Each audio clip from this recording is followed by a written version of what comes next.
Pai, do Filho e do Espírito Santo. Amém. O anjo do Senhor anunciou Maria, ela concebeu do Espírito Santo. Ave Maria, cheia de graça, o Senhor é convosco, bendita sois vós entre as mulheres, e bendito é o fruto do vosso ventre, Jesus. Santa Maria, Mãe de Deus, rogai por nós, pecadores, agora e na hora de nossa morte. Amém. Eis aqui a serva do Senhor, faça-se em mim segundo a vossa palavra. Ave Maria, cheia de graça, o Senhor é convosco, bendita sois vós entre as mulheres, bendito é o fruto do vosso ventre, Jesus. Santa Maria, Mãe de Deus, rogai por nós, pecadores, agora e na hora de nossa morte. Amém. E o Verbo divino se fez carne e habitou entre nós. Ave Maria, cheia de graça, o Senhor é convosco, bendita sois vós entre as mulheres, bendito é o fruto do vosso ventre, Jesus. Santa Maria, Mãe de Deus, rogai por nós, pecadores, agora e na hora de nossa morte. Amém. Rogai por nós, Santa Mãe de Deus, para que sejamos dignos das promessas de Cristo. Oremos, infundi, Senhor, em nossas almas a vossa graça, como vos pedimos, para que nós, que pela anunciação do anjo, viemos a saber o mistério de vossa encarnação, paixão e morte de cruz, cheguemos um dia à glória eterna dos céus, pelo mesmo Cristo, Senhor nosso. Amém. Caríssimo irmão e irmã, hoje nos reunimos para meditar a liturgia da sexta-feira depois das cinzas. Também é a primeira sexta-feira do mês, memória votiva do Sagrado Coração de Jesus. E assim devemos de recordar a nossa missão de continuar os atos de reparação e de amor para tão grande coração para conosco, do amor de Deus para conosco, em oração, penitência, jejum, reparando os pecados nossos e de toda a humanidade. Recordando que ainda alguns dias atrás, ao festejarem de uma forma completamente pecaminosa o Carnaval, ofenderam tanto a humanidade, em especial aqueles que verdadeiramente não amam a Deus, o seu coração, que nós devemos de consolá-lo, de aliviar seus sofrimentos e dores. Ele que tanto amou e ama a humanidade, quer a nossa salvação, tão atacado, tão blasfemado, tão ferido por esta mesma humanidade que não reconhece o seu amor. Que possamos reconhecer o quanto o nosso pecado nos faz mal, o quanto o pecado destrói a vida em nós, destrói aquilo que nós somos, nos desfigura, nos impede de entrar na dinâmica da graça, na vida sobrenatural, na glória dos céus. E que possamos assim, reparando em orações, jejuns, penitências, o coração de Jesus, poder ser esse consolo e esta presença de amor ao seu coração, ao seu lado. Entremos nas leituras de hoje. A primeira leitura vem do profeta Isaías. E a primeira parte da leitura, os primeiros 7 versículos, vem justamente uma denúncia e uma crítica do falso jejum, do formalismo da prática de jejum, como um ato externo. Escutemos. Assim fala o Senhor Deus. Grita forte, sem cessar, levanta a voz como trombeta e denuncia os crimes de meu povo e os pecados da casa de Jacó. Quem deve de gritar forte? O profeta. Aqui, Isaías, que grita, na leitura que escutamos, não somente ao povo de Israel, mas a cada um de nós. E também a nossa missão enquanto participação da profecia pelo batismo é, vivendo esta realidade, sendo um fato, a experiência de amor de Deus em nossas vidas e a prática de vida que Ele nos pede, também nós gritarmos ao mundo com nossa vida, com a nossa presença, com a graça de Deus efetiva sobre nós. Tudo aquilo que denuncia e que, assim, ataca os erros. O profeta. Sigamos. O que o Senhor quer que grite? Buscam-me cada dia e desejam conhecer meus propósitos, como gente que pratica a justiça e não abandonou a lei de Deus.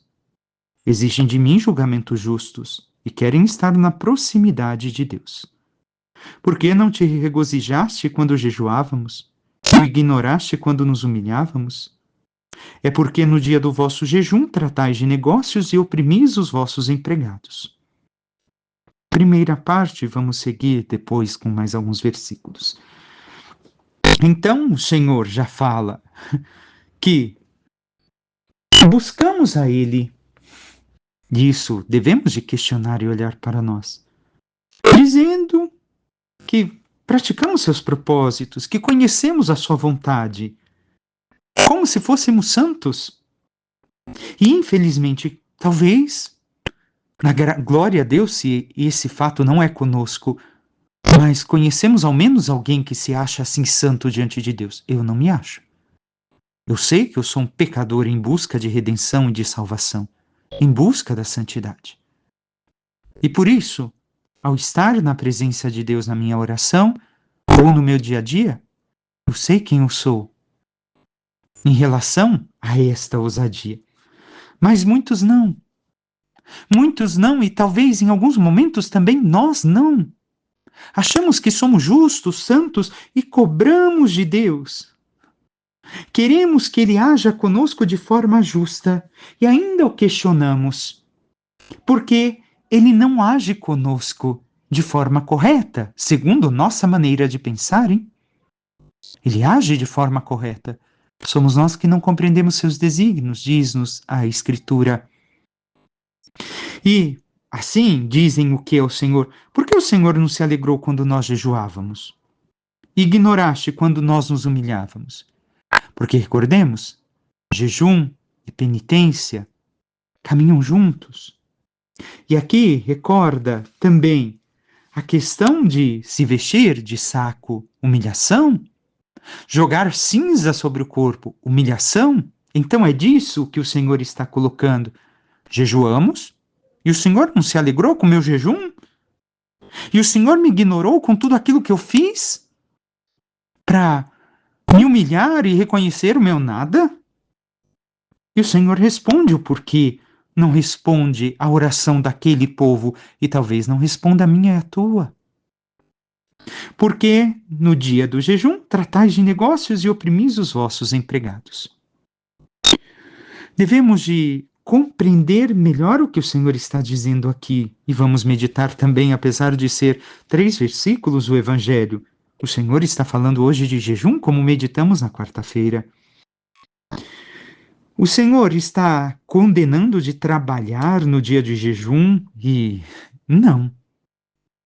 Ele simplesmente, o que está querendo dizer aqui a cada um de nós, é de praticarmos um ato formal de jejum, mas que não muda o nosso interior, que não muda a nossa vida.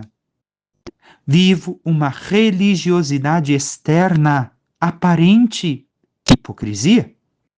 Vivo como um ator.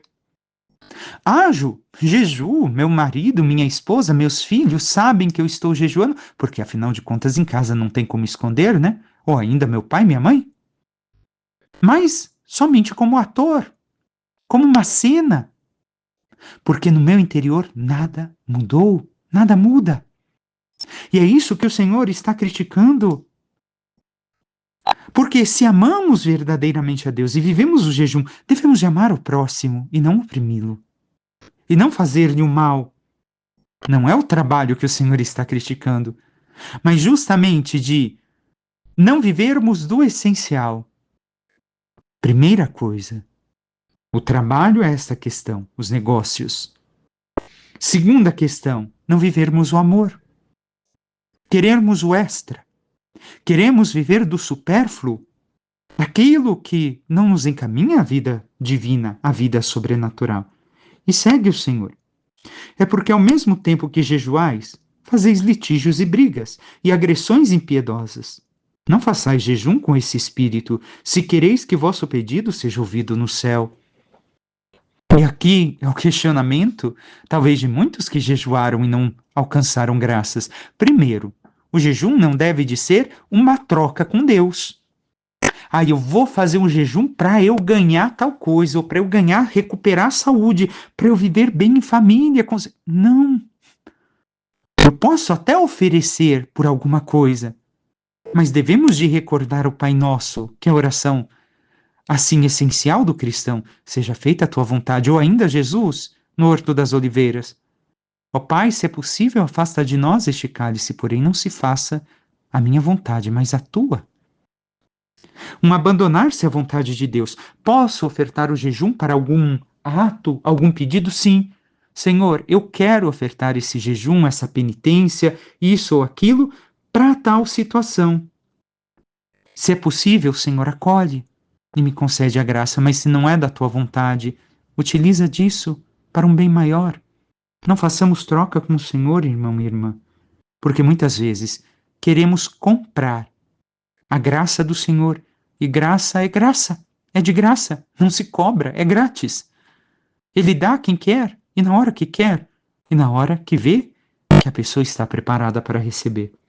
Então não é que não podemos e não devamos fazer jejum por uma coisa ou outra, ou orações ou penitências, mas que saibamos compreender e pedir ao Senhor: eu ofereço para tal coisa, se é da tua vontade, concede-me, se não, Senhor, me ajude a aceitar a tua vontade. E a crítica ao jejum é porque do que adianta jejuar?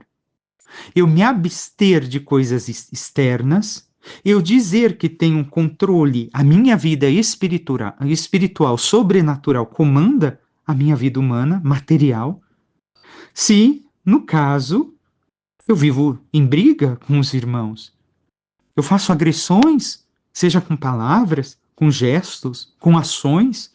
Que amor é esse? O que mudou do meu homem velho? Nada. O jejum é simples ato externo, onde eu faço uma troca com Deus? E Deus diz: se fazeis jejum desta forma, não adianta de nada. Esse espírito não é o espírito para ser feito o jejum. Não vos escuto, porque não é para mim que estão fazendo o jejum, é para si próprios. É para se enganarem. Poderíamos dizer assim, que o Senhor nos diz isso. Vocês estão se enganando. Não é para isso o jejum. É para mudar as vossas vidas e vos abandonar em minhas mãos. E como temos feito o jejum de nossas vidas? Sigamos. Acaso é esse o jejum que aprecio, o dia em que uma pessoa se mortifica? Jejum, mortificação. Trata-se talvez de curvar a cabeça como junco e de deitar-se em sacos sobre a cinza? Humilhação? A humilhação que o Senhor falou lá em cima? Acaso chamas a isso de jejum? De agrado ao Senhor? Acaso o jejum que prefiro não é outro? Quebrar as cadeias injustas, desligar as amarras do jugo, tornar livres os que estão detidos, enfim, romper todo tipo de sujeição? O Senhor nos mostra qual é o jejum que lhe agrada. É o amor autêntico, o amor que se doa ao próximo, que não vive de injustiças, que não coloca os demais aqui as cadeias injustas. Sim, nós muitas vezes não podemos fazer nada, em especial quando acontece uma prisão injusta. Tentamos e devemos de tentar livrar o outro, mas não somente nesse sentido, também no sentido espiritual. Quantas pessoas amarramos na nossa vida, prendemos na nossa vida, de que forma? Pela falta de perdão, pelo ódio, por ressentimento, por recordar um passado que já acabou, mas que nós ainda não soubermos apagar ou viver melhor aquilo que aconteceu na nossa vida. O Senhor quer isso de nós, junto com o jejum. Não é que é para excluir uma coisa, mas as duas coisas caminham juntas. O jejum, o sacrifício e também a penitência, a mortificação devem de ser vividos. O Senhor não exclui isso, mas devem de ser feitos neste espírito de amor a Deus e ao próximo. Recordo, uma das partes do jejum é tirar o alimento, eliminar o alimento do meu dia. Não vou ter a minha refeição completa, mas esta mesma refeição eu dou a um irmão que precisa. Não basta uma coisa sem completar com a outra. Se possível, lógico, às vezes na pobreza, sei porque venho de uma família pobre, na pobreza não temos nem para nós e talvez tenhamos pouco para oferecer ao outro ou nada. Mas se é possível, devemos de oferecer àquele que precisa algo. E o Senhor pede então que nós livremos de toda a sujeição os irmãos, as pessoas que estão amarradas à nossa vida de forma errada, desleal, pelo pecado. Mas segue o texto de uma forma a nos dar esperança, mesmo com o jejum e a humilhação, a penitência. O texto continua: não é repartir o pão com faminto, acolher em casa os pobres e peregrinos? Quando encontrares um nu, cobre-o e não desprezes a tua carne. Então, mais um ponto do jejum. O cuidar do outro, como vimos na quarta-feira de cinzas. E não vamos entrar aqui em tantos detalhes. Retornemos ao áudio e meditemos. O meu irmão é meu cuidado. Devo de ser cuidador do meu irmão, auxiliá-lo em que precisa, espiritual, psicologicamente. Nós devemos de ajudá-lo com aquilo que podemos. A todos os irmãos e irmãs, mesmo quando não temos financeiramente, materialmente algo a oferecer, espiritualmente temos, e não podemos dizer que não temos. Então brilhará a tua luz. Olha aqui a esperança que o texto nos mostra. E o texto não vai até o final, mas do capítulo, aliás, mas aqui já está a beleza. Diz o Senhor: então brilhará a tua luz como a aurora e tua saúde, tua salvação há de recuperar-se mais depressa. À frente caminhará a tua justiça, a tua santidade, e a glória do Senhor te seguirá. Então invocarás o Senhor, e ele te atenderá. Pedirás socorro, e ele dirá: eis-me aqui. Não somos nós que diremos ao Senhor: eis-me aqui. É ele que dirá a nós, simples servos, filhos, que tantas vezes o desprezamos, não amamos como devemos amá-lo. Se nós praticamos o amor verdadeiro a Deus e aos irmãos, os mandamentos que nos deixou Jesus, que não estão fora dos 10 mandamentos e de tudo aquilo que a igreja nos ensina, o Senhor nos atenderá. Mas não devemos de fazer com interesse, e sim porque queremos amar, porque somos cristãos, porque queremos fazer o bem pelo bem. E assim o Senhor nos recorda justamente aqui as obras de misericórdia que devemos de praticar e devemos de viver para que assim alcancemos a graça, a salvação de Deus sobre nós. E temos realizado assim as nossas práticas de fé? Temos vivido assim o verdadeiro jejum, penitência, humilhação ou não? Passemos ao Salmo. O Salmo 50, mais uma vez o Salmo de Davi, quando pecou com Bersabé, diz ao final, primeiro refrão: ó Senhor, não desprezeis um coração arrependido. O final que se apresenta hoje: pois não são de vosso agrado os sacrifícios, e se oferta um holocausto rejeitais. Meu sacrifício é minha alma penitente. Não desprezeis um coração arrependido. É que Deus não aceita o que oferecemos a Ele? Sim, se oferecemos com o espírito errado. Qual é a forma correta de oferecermos o sacrifício? Com uma alma penitente e um coração arrependido do que fez. E como está a nossa alma e o nosso coração? Se não estamos em contínua penitência e contínuo arrependimento, nós não conseguimos oferecer nada agradável a Deus. Passemos ao Evangelho. Hoje é São Mateus, que nos diz: naquele tempo os discípulos de João aproximaram-se de Jesus e perguntaram: por que razão nós e os fariseus praticamos jejuns, mas os teus discípulos não?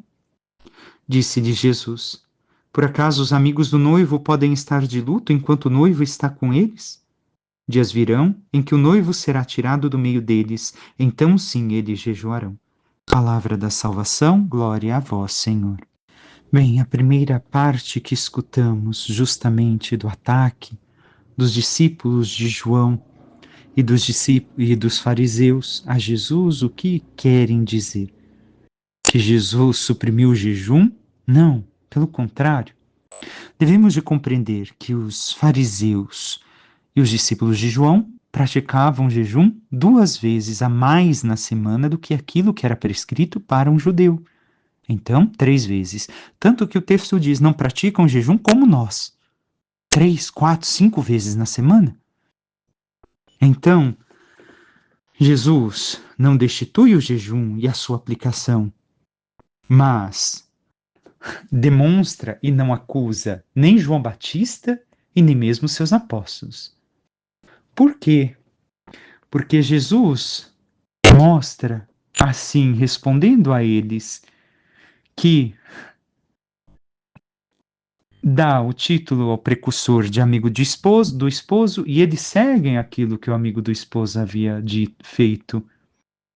Mas se vemos bem o que Jesus respondeu, Cristo não condena seus discípulos pela falta de mortificação, e nem o precursor João Batista pelo excesso de penitência.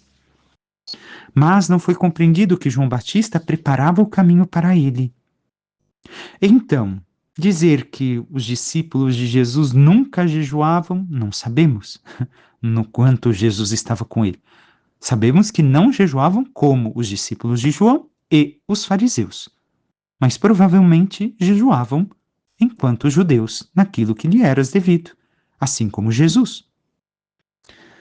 Então, Jesus dá a sua resposta a eles, que nos parece um pouco difícil de compreender.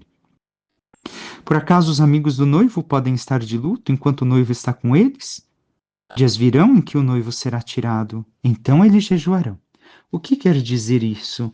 Para não cairmos em heresias, como nos primeiros séculos, disputas, heresias dos primeiros séculos e depois também ao longo dos séculos com Calvino e alguns mais que atacaram a disciplina da igreja.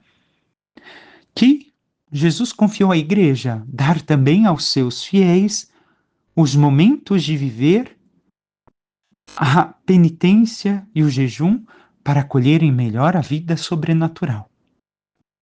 E quando não seria melhor se não viver este momento de forma tão profunda, nos momentos de padecimento e sacrifício cruento do esposo, nos momentos de luto e que se manifestam a tristeza e a dor da separação do Cristo humano que deixa este mundo para nossa salvação ao morrer pelos nossos pecados? Então compreendamos bem, Jesus não se desfaz do jejum, mas nos mostra que sim, nos ajuda o jejum com o espírito correto a encontrar o sobrenatural, a vida da graça que o Senhor quer que vivamos. E mais algumas coisas. Vou ler um pequeno trecho comentado por Santo Agostinho. Esta é a causa de que jejuemos antes da solenidade da paixão do Senhor e que abandonemos o jejum durante os 50 dias seguintes. Todos os que jejuam como é devido, ou bem buscam humilhar sua alma, desde uma fé não fingida, com o gemido da oração e a mortificação corporal, ou bem deixa de lado o prazer carnal, até passar fome e sede, porque movido por alguma carência espiritual, seu olhar está posto na alegria da verdade e da sabedoria. De ambas as classes de jejum falou o Senhor quando lhe perguntaram por que seus discípulos não jejuavam. Assim, pois, uma vez que se nos tiraram o esposo, nós, seus filhos, temos que chorar. Nosso choro é justo se ardemos em desejos de vê-lo. Então, viver a penitência, o jejum, a oração, é nesse ardente desejo de ver o esposo, de ver a Cristo. E de nos santificar em Cristo. Por fim, para encerrarmos, recordemos, a quaresma não é uma grande tristeza para nós. Teremos sim os momentos de vivenciar a tristeza do esposo que morre pela sua esposa, mas existe uma alegria na Quaresma que reconhece a chegada da Páscoa, a ressurreição. E o cristianismo vive, como Jesus disse no Evangelho, a alegria esponsal que nós não devemos esquecer. É o esposo que nos espera para nos desposar e nos levar ao seu quarto nupcial, a sua alegria eterna. E, para encerrarmos, o jejum nos recorda 3 pontos para recordar que eu não sou somente um corpo a ser nutrido, mas também uma alma a ser cultivada pela oração. Enquanto eu deixo de comer, eu passo também a rezar. É um gesto que podemos fazer com o jejum. Eu não como e naquele momento que estaria comendo, eu rezo. Segundo ponto, exercitar a vontade, dizer um não a si mesmo, rebelar-se, como meditávamos ainda ontem, contra o nosso egoísmo, contra o nosso eu. E por fim, é um aprender a amar, deixando de lado o meu eu para amar a Deus e ao próximo. Peçamos à Santíssima Virgem Maria, nossa Mãe, que interceda por cada um de nós e nos ajude a viver verdadeiramente esta Quaresma, no jejum, na oração, na mortificação, na penitência, buscando este espírito de encontrar o amado, de viver para Cristo, de nos abandonarmos nos seus braços, para que, vivendo plenamente o amor a Deus e ao próximo, nos santificando no Espírito que nos dá a graça, possamos um dia chegar à glória dos céus. Louvado seja nosso Senhor Jesus Cristo, para que sempre seja louvado. Por intercessão da Santíssima Virgem Maria, de todos os santos e anjos de Deus, desça sobre vós, vossas famílias, vosso trabalho e tudo o que vos pertence, a bênção do Deus Todo-Poderoso, Pai e Filho e Espírito Santo. Amém. Um excelente dia a todos.